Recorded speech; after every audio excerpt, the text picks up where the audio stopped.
மலேசியாவில் லஞ்ச அதிகாரிகள் கைது, 36 வங்கிக் கணக்குகள் முடக்கம்.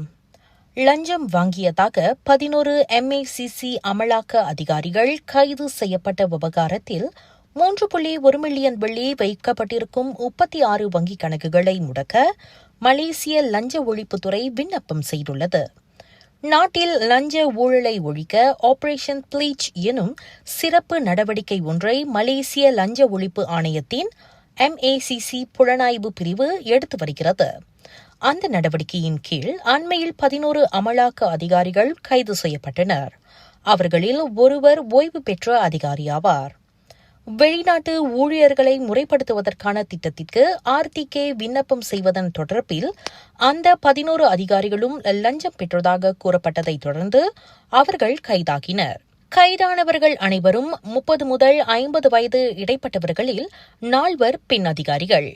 குவாலாலும்பூர் சுற்றுவட்டாரத்தின் பல்வேறு பகுதிகளில் நடந்த பல்வேறு நடவடிக்கையில் அவர்கள் சிக்கினர். கைது செய்யப்பட்டதை தொடர்ந்து 3.1 மில்லியன் ரிங்கேட் தொகையை இருப்பில் வைத்திருக்கும் 36 வங்கிக் கணக்குகளை முடக்க நடவடிக்கை எடுக்கப்பட்டு வருவதாக MACC ஆணையத்தின் தலைவர் அசாம் ஹாக்கி தெரிவித்தார்.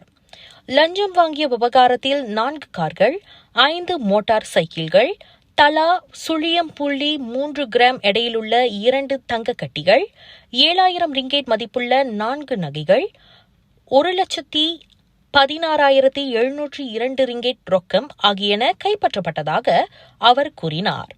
வெளிநாட்டு ஊழியர்களை முறைப்படுத்தும் திட்டம் தொடர்பான விண்ணப்பங்களை வேகமாக பரிசீலிக்க லஞ்சம் தரப்பட்டது விசாரணையில் தெரியவந்துள்ளது. ஒவ்வொரு வெளிநாட்டு ஊழியரும் 600 ரிங்கேட் லஞ்சம் கொடுத்திருப்பதும் கண்டறியப்பட்டுள்ளது என்றார் அவர்.